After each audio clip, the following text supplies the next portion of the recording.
The dark eye of a cave stares coolly and dares you to come in. But don't go. Caves are ugly places. Stay away.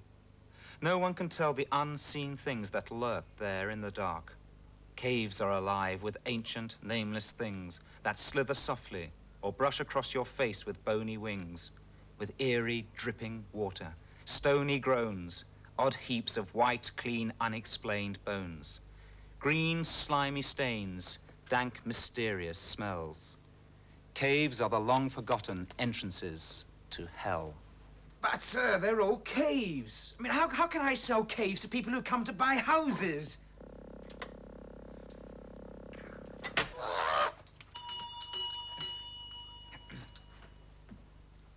Ah, good morning. Good morning, madam. Do sit down. Oh, thank you. Can I help you? Well, I hope so.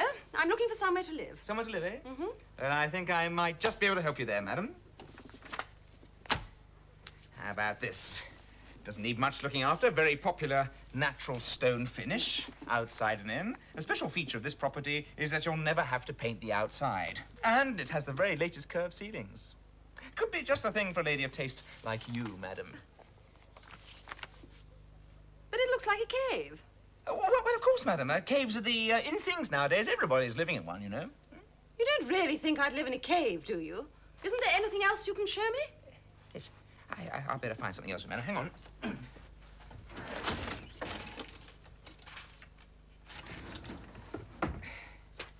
There we are. Rather attractive dwelling. The Rocks of Boulder Lane. Very attractive solid stone floor. Central fireplace with the popular hole-in-the-roof chimney. Moss green finish on all inside walls. Hot and cold running water? Cold running water. In both bathroom and kitchen? Well, there is only the one labour-saving through room, but that does have running water, especially when it rains. Gives the walls their beautiful moss green finish. Very popular colour this year. It's a cave, isn't it? You're trying to sell me a cave. I suppose you could call it a sort of cave. I don't want a cave. I want a house. That's what I came here for, and you are not going to talk me out of it. I think I have just the thing, madam. Just the thing.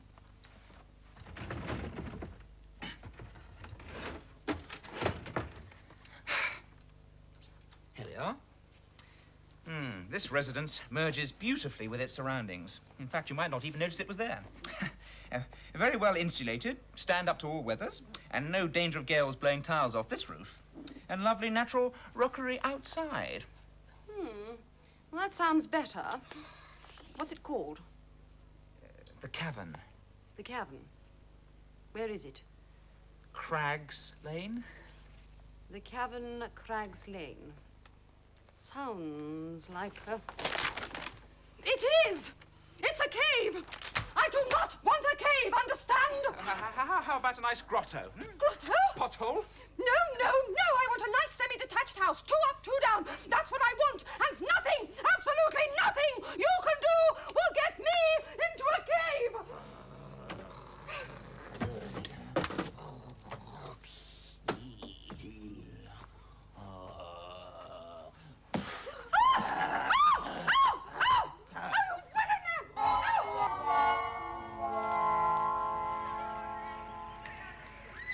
Not far away from our school, there is a ridge of sandstone rock known as Kimver Edge. Many years ago, man cut out the rock to form caves in which to live. One of these groups of caves came to be known as Holy Austin Rock. We know that the rock houses were inhabited until about 1955, and we decided to find out more about them. We have been able to trace a man called Mr. Reeves, who lived in Holy Austin Rock as a child, and we have written a letter to him. I don't know what it was really like to live there. Please could we meet you sometime next week to ask you questions about your life in the rock houses? Now, the windows were there. They were proper wooden windows bricked in, right, in the doorway, and the other window there, which was built up. And in the front of the windows here, there was a little gardens, right? Did you have a bathroom? No, we didn't have a bathroom. What used to happen, there used to be a tin bath hanging on the wall there. It used to be carried inside and put down in front of the fire, and the water was heated in there with a big boiler, and that's the chimney going up from there, and the water was carried in there into the bath, and we used to have a bath in front of the fire. Well, this is the living room, as we know it in the olden days, what we call the living room, right? And behind here was the bedroom. What did you keep in the other thing down there? Well, that was the pantry, and all the food stuff was kept on there with a slab at the back there, the shelf, as you can see it. That was where all the food stuff was kept. The fireplace there in the corner. Where did you do your cooking? On the range, what was in that recess there, the chimney going up there. And we used to cook most of the stuff on there. And there was a big oven on the one side for putting all the joints of meat and stuff in it for cooking. And there used to be pots and pans on the top. What did you have on the walls? It was distemper. What is distemper? It's very much like the emulsion used today. After a certain amount of time, the walls here, they had to be scraped. All this took off and redone. Consequences, over the period of time, they got a little bit bigger, the rooms did each time, right? Because it flaked, otherwise it dropped off, so it had to be scraped off. Right? Okay? Yeah.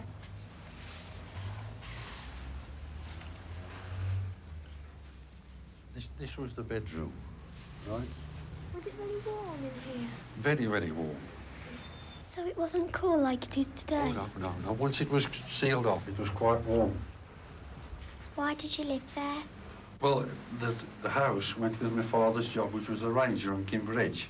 Well, the ranger, he used to walk round and keep the place clean and look out for any fires or anything like that. Did you like the caves more than your home that you're living in now? Well, there's not much to choose from, I say. Apart from we got more modern conveniences today than what we had then. I wouldn't say I like it better, but it was just as good.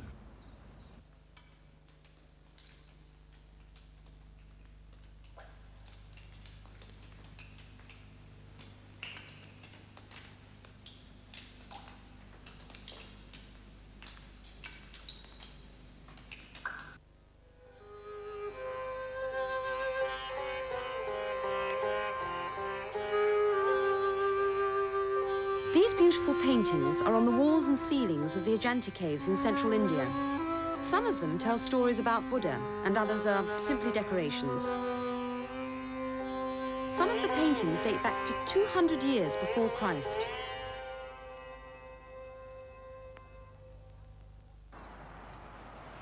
But that was nothing to what things came out from the sea caves of Crikiath yonder. What were they? Mermaids? Dragons? Ghosts? Oh, nothing at all of any things like that. What were they then? All sorts of queer things.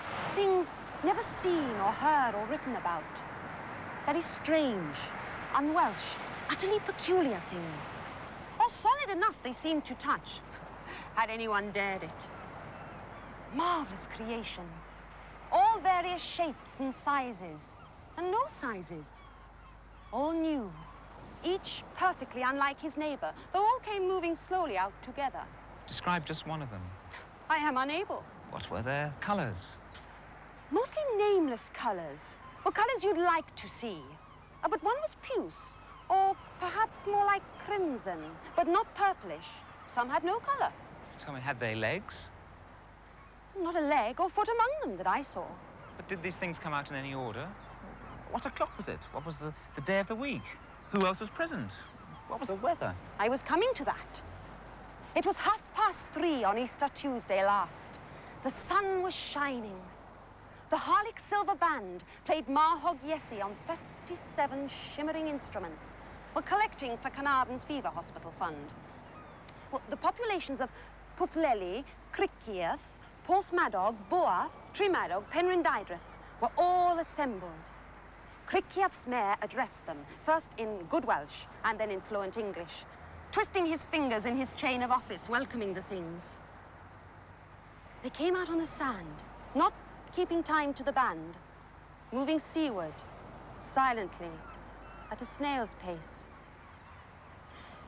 But at last, the most odd, indescribable thing of all, which hardly one man there could see for wonder, did something recognisably, something. Well, what? It made a noise. A frightening noise? No. A musical noise, a noise of scuffling? No, but a very loud, respectable noise. Like groaning to oneself on Sunday morning in chapel, close before the second psalm. What did the mayor do? I was coming to that.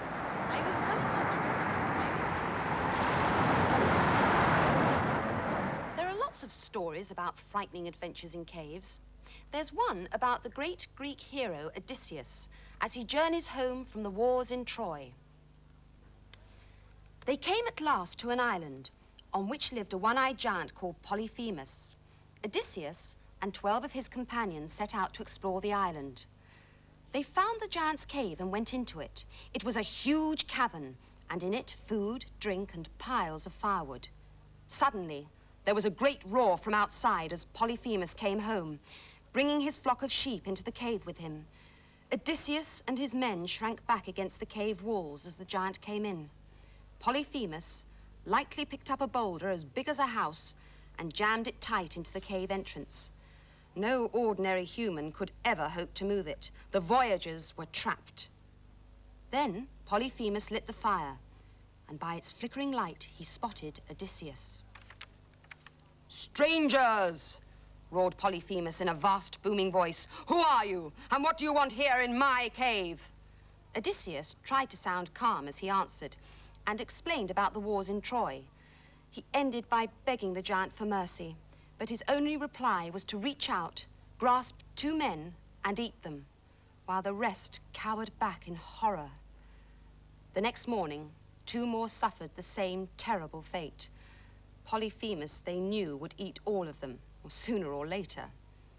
Then he left to tend his sheep, but he was careful to put the great boulder firmly back into the entrance.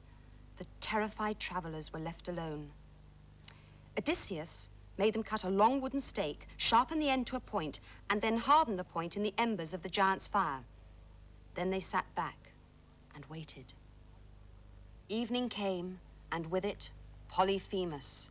Once again, he herded his sheep into the cave, blocked the entrance, seized 2 of Odysseus's men, and ate them. Then he fell asleep. This was the moment they had been waiting for. Quietly, they took the sharpened pole and carefully held the point in the blazing fire until it glowed red hot. Then they lifted it as soundlessly as they could, and on the signal, thrust the red-hot point deep into Polyphemus's one sleeping eye and twisted it home. The giant gave a dreadful, agonized scream as he plucked the stake from his eye. Polyphemus was totally blind. But even in his terrible and pained state, he kept his wits about him. He groped to the doorway, pushed the rock away and sat, arms outstretched, hoping to catch the sailors as they tried to escape. But they outwitted him by clinging to the thick wool under the bellies of the giant sheep and hanging there as the sheep raced to freedom as soon as they saw the cave open. Hang on there, Small Sam. I'm letting down my lariat to pull you out. Ain't no good, Big Jake. I can't hold it. Both my arms is hurt. Well, grab it with your legs, then.